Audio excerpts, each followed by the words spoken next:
بسم اللہ الرحمن الرحیم، السلام علیکم ناظرین، آپ دیکھ رہے ہیں پروگرام حقائق، میں ہوں آپ کے ساتھ فائزہ شیرازی۔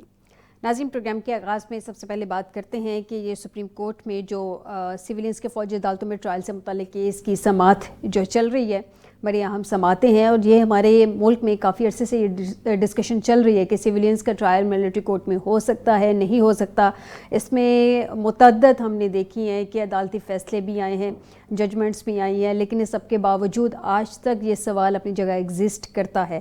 اس پہ قانونی جو بھی نقطہ نظر ہے یا قانون کس قانون کے مطابق یہ تمام معاملات چل رہے ہیں، دونوں جانب سے ڈیفینسو پوزیشن بھی اس میں ہمارے سامنے آتی رہی ہے، اور دوسری جانب پہ جو ڈینائل ہیں وہ بھی سامنے آتے رہے ہیں۔ آج اسی پہ بات کرتے ہیں پروگرام کے پہلے حصے میں سٹارٹنگ میں کہ سویلینز کے فوجی عدالتوں میں ٹرائل کے خلاف انٹرا کورٹ اپیل پہ جو سماعت جسٹس امین الدین کی سربراہی میں 7 رکنی آئینی بینچ نے کی ہے، جس دوران وزارت دفاع کے وکیل خواجہ حارث نے دلائل بھی دیے، بڑے اہم ریمارکس بھی سامنے آئے ہیں، کوشچنز بھی ریز کیے گئے ہیں۔ ان کوشچنز کا جواب لینے کی کوشش کریں گے تاکہ ہمارے دیکھنے والوں کو، ناظرین، آپ تک جو ہے وہ بات ایزیلی پہنچ سکے، اور کوشش کریں گے آپ اس چیز کو سمجھ سکیں۔ سب سے پہلے پروگرام کے اس حصہ میں ہمیں جوائن کیا ہے جہانگیر خان جدون صاحب ہیں، سابق ایڈوکیٹ جنرل اسلام آباد۔ بہت شکریہ جہانگیر صاحب ہمیں جوائن کرنے کے لیے۔ جہانگیر صاحب، سب سے پہلے تو ایک اہم سوال جو کہ بہت عرصے سے، جب سے 9 مئی ہوا ہے، یہ سوال بارہا ہمارے سامنے آتا ہے کہ سویلینز کا ٹرائل ملٹری کورٹ میں ہو سکتا ہے نہیں ہو سکتا۔ ٹرائل بھی ہو گئے، اس کے بعد سزائیں بھی سنائی گئی، پھر پارڈن بھی کر دیا گیا، لیکن یہ سوال ابھی بھی ایگزسٹ کرتا ہے۔ سر، آج سپریم کورٹ نے بڑا اہم سوال اٹھا دیا ہے، وہ کہہ رہی ہے کہ کون سا کیس ملٹری کورٹ اور کون سا ATC میں جائے گا، یہ تفریق کیسے ہو سکتی ہے؟ تو سر، ہمارے دیکھنے والوں کو ذرا اس کی تھوڑی ڈیٹیل سمجھائیں گے۔ یہ فائدہ دیکھیں، یہ سب سے بڑا امپورٹنٹ ایشو ہے کہ جی آپ who is the competent authority to send the case to military trial, military for trial. تو اس میں اب انہوں نے جواب دینا ہے۔ تو میرے خیال میں تو سویلین کا جو میرا اپنی ذاتی opinion ہے، اس میں تو ملٹری کورٹ میں ٹرائل نہیں ہونا چاہیے۔ اس کی وجہ یہ ہے کہ آپ اوفینس اگر اینٹی ٹیررسٹ ایکٹ کے ذریعے لگاتے ہیں تو ان کی آلریڈی اسپیشل کورٹ بنی ہوئی ہیں، اینٹی ٹیررزم جو کورٹ ہے، ان میں آپ ٹرائی کریں، آپ وہ اس کے اندر ایویڈنس بھی ہے، وہ اس کو PD بھی آپ بنا سکتے ہیں۔ تو اس میں دیکھیں نا، ٹرائیکاٹمی آف دا پاور ہے جو آئین کے اندر کہ جی عدالتی نظام جو ایگزیکٹو سے علیحدہ ہوگا۔ جب آپ ملٹری کا میں ٹرائل کرتے ہیں سویلین کا، تو وہ کانسٹیٹیوشن کا جو کانسیپٹ ہے ٹرائیکاٹمی آف دی پاور کی، جوڈیشری جو ہے وہ ایگزیکٹو سے علیحدہ ہوگی، وہ نہیں ہے، وہ کورٹ کے زمرے میں نہیں آتی نا۔ آپ نے جو آئین کے اندر لکھا ہوا ہے کون سا کورٹ ہے، اس طرح باہر کوشچن کیے گئے ہیں، اور یہ ابھی سپریم کورٹ کو یہ پہلے ڈیسائیڈ کر دینا چاہیے تھا، لیکن ابھی ان کو چلے سزائیں ہو گئی ہیں، تو بھی پھر اگر یہ اپیل ڈسمس کر دیتے ہیں تو کیا ان کو پھر جن کو سزا ہوگی دوبارہ ٹرائل ہوگا؟ یہ بھی بڑا اس میں ایک ایشو ہے۔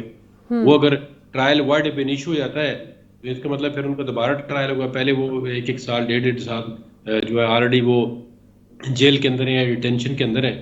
یہ سویلین کا ٹرائل لکھنا، اس کو آپ کو آئین آپ کی اجازت نہیں تھا۔ کانسٹیٹیوشنل امینڈمنٹ جو ہوتی ہے 18th امینڈمنٹ، اس میں آرٹیکل 10A جو ہے وہ فیئر ٹرائل کی بات کرتا ہے۔ تو ملٹری کی ابھی تک دیکھنا ججمنٹ نہیں ہے، ابھی تک آج انہوں نے منگایا ہے آرڈر جی کے سیشن جج نے جو ہینڈ اوور کیا ہے ملٹری کو، وہ ذرا آرڈر لے آئیں کہ وہ اس آرڈر کو ہم دیکھنا چاہتے ہیں۔ تو یہ چیزیں ٹرانسپیرنٹ نہیں ہوتی۔ اب جو ججمنٹ سنائی گئی ہے، کسی کے پاس ججمنٹ کی کاپی نہیں ہے، کس کو دی ہے، کس طرح دی ہے، کون سے گراؤنڈ پہ ججمنٹ دی ہے، ایک بندے نے کتنا فینس کیا ہے، بیٹر کون تھا اس میں، پلانر کون تھا، اور کتنا پارٹیسپیٹ کیا ہے۔ تو یہ بڑے امپورٹنٹ کوسچن ہے جو ڈیسائیڈ ہونے چاہیے کہ ملٹری میں کس طرح۔ تو میری اپنی ذاتی opinion میں تو سویلین کا ٹرائل جو ہے ملٹری کورٹس میں نہیں ہو سکتا۔ اگر ہوتا تو جو دہشت گرد تھے ان کے لیے آپ نے آئینی ترمیم کی، آئین کے اندر آپ نے امینڈمنٹ کرنی پڑی، اسپیشل ملٹری کورٹ کے لیے 21st امینڈمنٹ لے کے آئے، اس پہ پھر سن سیٹ کلاس ڈالی کہ 2 سال کے بعد یہ ختم ہو جائے گا۔ 2 سال کے بعد پھر پارلیمنٹ نے اس کو 2 سال کی ایکسٹینشن دی۔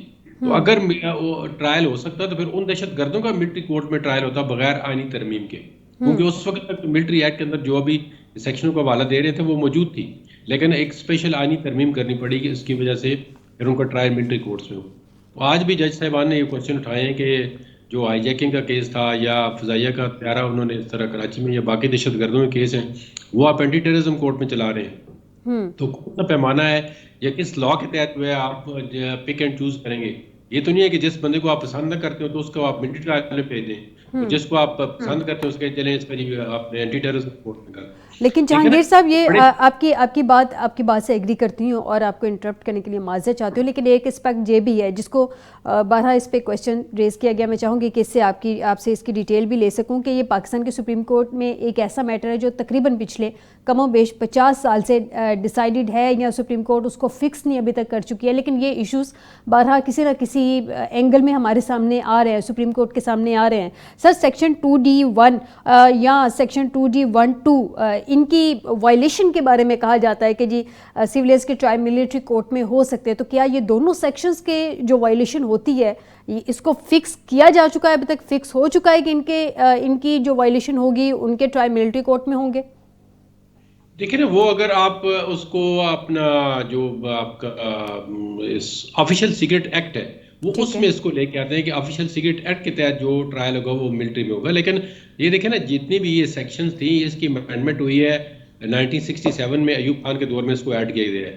تو اس کے بعد دیکھیں نا ابھی جو آرٹیکل 10A فیئر ٹرائل ہے، اور جو فنڈامنٹل جو آپ کا آرٹیکل 8(3) ہے کہ وہ لوگ جو آرمی کے ڈسپلن کے یا subject to the army act ہوں گے ان کا ٹرائل جو ہے وہ ملٹری کورٹ میں ہو سکتا ہے. جب ایک بندہ subject to the army act ہی نہیں ہے یا اس نے کوئی ایسا آفینس ہی نہیں کیا کہ جو کسی آرمی والے کے ساتھ مل کے لیٹ سے کوئی بغاوت کے زمرے میں آتا ہے، کوئی میوٹنی کر دی ہے، کوئی اسپانش کی ہے کسی ملٹری والے سرونگ بندے کے ساتھ مل کے، تو پھر تو اس میں کچھ آپ دیکھ سکتے ہیں کہ اس کا ٹرائل جو ہے وہ اس سیکشن کے نیچے آ سکتا ہے یا نہیں آ سکتا. لیکن اب اس کے بھی اندر جو آرٹیکل 10A ہے اس میں کون انشور کرے گا کہ اس کو فیئر ٹرائل ملا ہے، کیونکہ اس میں رائٹ آف اپیل، تو پھر آپ دوسری کورٹ میں نہیں جا سکتے. ان کا کورٹ آف اپیل تو ملٹری کا اپنا ہوتا ہے. پھر اس کے بعد جو فائنل مرسی پٹیشن ہے وہ بھی ان کی اپنی آرمی چیف کے پاس جانی ہوتی ہے. تو اس وجہ سے دیکھیں نا، یہ ابھی جو انہوں نے 21 امینڈمنٹ کی تھی جو APS کا کیس ہوا تھا پشاور میں، اس وقت یہ سیکشن جو جس کا آپ نے ذکر کیا موجود تھی یا نہیں تھی؟ موجود تھی. یہ تو 1967 میں ڈالی گئی ہیں. اس کے لیے پھر ان کو آئینی ترمیم کی کیوں ضرورت پڑی کہ دہشت گرد جو تھے انہوں نے کتنا بڑا ہینیس افینس کیا تھا کہ APS کے اندر بچوں کو یہ انہوں نے شہید کر دیا تھا، کتنے ہی زیادہ بچوں کو، ان کے ماں باپ. تو اس کی وجہ سے پوری پارلیمنٹ نے متفق کے طور پہ کہا جی ایسے دہشت گردوں کا ٹرائل جو ہے وہ ملٹری کورٹ میں، اسپیشل کورٹ میں ہونا چاہیے. اس کے باوجود پھر بھی جو پشاور ہائی کورٹ تھی انہوں نے بعض لوگ جو تھے ان کو سزائیں دی، تو انہوں نے قلعدم کر دی کہ ان کو فیئر ٹرائل کا رائٹ ہی نہیں ملا ہے. پھر انہوں نے ان کی جو جسٹس مرحوم سیٹھ وقار صاحب تھے ان کی ججمنٹ تھی، تو وہ ججمنٹ لے کے ہماری جو گورنمنٹ تھی وہ انٹرنیشنل کورٹ میں چلی گئی کلبھوشن کے کیس میں، جی کہ ہم تو دیکھو ہماری کورٹیں اتنی آزاد ہیں کہ وہ بالکل فیئر ٹرائل کا رائٹ جو ہے وہ دیتی ہیں، اور ملٹری کے جو کیسز ہیں ان کو بھی وہ قلعدم قرار دے دیتی ہیں. تو انہوں نے اس جج صاحب کے فیصلے کو ادھر انٹرنیشنل کورٹ میں اپنے فیئر ٹرائل کے زمرے میں استعمال کیا کہ وہاں پہ پشاور ہائی کورٹ نے سیٹ اسائڈ کی ہیں آرمی کی سزائیں، وہ انہوں نے اپنی فیور میں یوز کیا وہاں پہ جا. لیکن جہانگیر صاحب یہ جو آپ نے کہا ہے کہ مرسی پٹیشن آرمی چیف کے پاس جاتی ہے، کیا یہ مرسی پٹیشن صدر مملکت کے پاس جاتی ہے یا آرمی چیف کے پاس جاتی ہے یا سیکشن 143 کے تحت دونوں کے پاس جاتی ہے؟ نہیں، وہ دیکھیں نا، اب اگر آپ نے ملٹری میں اس کا وہ تو اگر ڈیتھ سینٹینس ہو گئی ہے تو پھر وہ صدر پاکستان کے پاس فائنلی جاتی ہے اگر سپریم کورٹ سے یا ہائی کورٹ سے کوئی چیز فائنل ہو گئی ہے تو. لیکن اگر آپ نے دیکھیں نا، وہ پارڈن کی ریمیشن کی پاور جو ہے آرمی ایکٹ کے تحت آرمی چیف کے پاس ہے. وہ سزا ریمٹ بھی کر سکتے ہیں، پارڈن بھی کر سکتے ہیں. سیکشن 143 جو آرمی ایکٹ کا ہے اس کے تحت 1952 کا. تو اس کے بعد ایک کورٹ آف اپیل جو ہے وہ آرمی چیف یا اس کے ڈیزگنیٹڈ 2 آفیسرز جو ہیں وہ کورٹ آف اپیل ہوتے ہیں. تو وہ بھی ایک دیکھیں نا ان کا اپنا ہی کیس ہے. اس میں مدعی کون ہے؟ آپ ہیں. انویسٹیگیشن کرنے والے آپ خود ہیں. اب اس پہ انصاف کرنے والے خود ہیں. تو یہ جو ایک ہی ایگزیکٹو کا ادارہ ہے سارے کام کر رہا ہے. پھر جو آپ کی جو کانسیپٹ ہے نا فیئر ٹرائل کا اور ٹرائکارٹمی آف دا پاور کا کہ جوڈیشری جو ہے ایگزیکٹو سے علیحدہ ہونی چاہیے، وہ جوڈیشری انڈیپینڈنٹلی ڈیسائیڈ کرے کہ یہ offense بنتا ہے یا نہیں.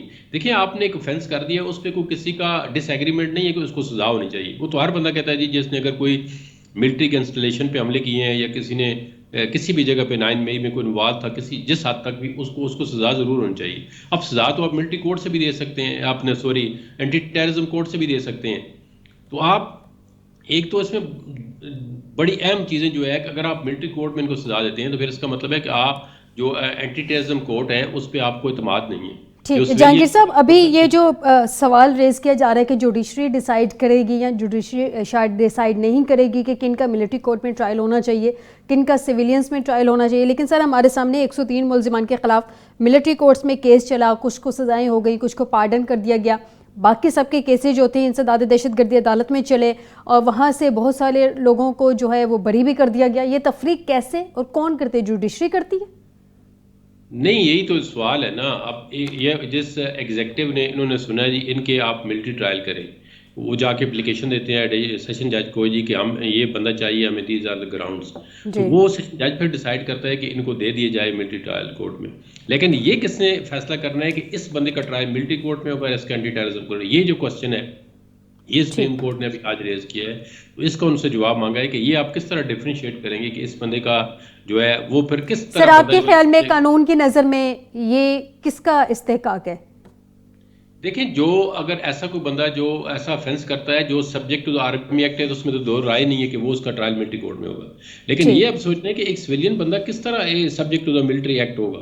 ملٹری ایکٹ ہے وہ اس میں جو ٹرننگ پوائنٹ ہے یا وہ اس میں جو نقطہ ہے یا کوشچن آئے گا کہ یہ مثال کے طور پہ میں آپ کو ایک بڑی سمپل سی مثال دیتا ہوں. روڈ پہ اندر ایک ملٹری کی گاڑی جا رہی ہے، ایک سویلین گاڑی جو ہے وہ اس کو ہٹ کر دیتی ہے ملٹری کو. تو ملٹری والا کہتا ہے جی یہ تو آپ نے جان بوجھ کے میری گاڑی کو ہٹ کیا ہے، یہ تو ایکسیڈنٹ نہیں ہے، یہ تو آپ نے جان بوجھ کے میری گاڑی کو مارا ہے یا میرا نقصان ہو گیا ہے. تو پھر اس کا ٹرائل کدھر ہوگا؟ ملٹری کورٹ میں کریں گے، کیونکہ ملٹری والوں نے تو سول کی بات ماننی نہیں ہے. انہوں نے کہا جی آپ نے تو مجھے جان بوجھ کے میری گاڑی کو نقصان پہنچایا، مارا ہے، صحیح. یہ تو ایکسیڈنٹ نہیں ہے، یہ تو مطلب ہے آپ نے انٹینشنلی ہٹ کیا ہے مجھے اور میری جان بھی بچ گئی ہے، ورنہ میں مجھے نقصان بھی ہو سکتا. تو چلیں آپ کا ٹرائل میں ہم ملٹری کورٹ میں کرتے ہیں. پھر تو آپ اگر یہ الاؤ کر دیں گے تو پھر کیا بچے گا پیچھے؟ پھر تو جو لوگ ٹھیک کینٹ کے بالکل اندر ٹھیک رہ کہہ رہے رہے ہیں ہیں. وہ کینٹ کے اندر کوئی فینس کریں گے، وہ کہیں گے یہ تو ہمارا ایریا ہے، آپ نے یہاں پہ فینس کیا ہے، آپ سبجیکٹ ٹو آرمی ایکٹ ہیں، آپ آ جائیں، آپ کو ٹرائل ملٹری میں. اس طرح نہیں ہو سکتا.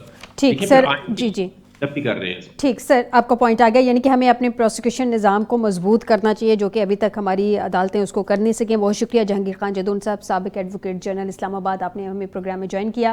ناظرین ایک چھوٹا سا بریک لیتے ہیں، بریک کے بعد ہمیں جوائن کریں گے میاں سیف الرحمان صاحب اسٹوڈیو میں اور مزید ڈسکشن کریں گے کہ ملکی حالات کیا ہیں، سیاست کس جانب جا رہی ہے، اور یہ جو ڈائلاگ کھیلا جا رہا ہے، ملاقات نہیں کروائی جا رہی، کہ حکومت کے بس میں نہیں ہے، حکومت کروا نہیں رہی ہے یا واقعی میں کوئی ڈیڈ لاک ہے، کیا صورتحال ہے؟ ایک بریک کے بعد.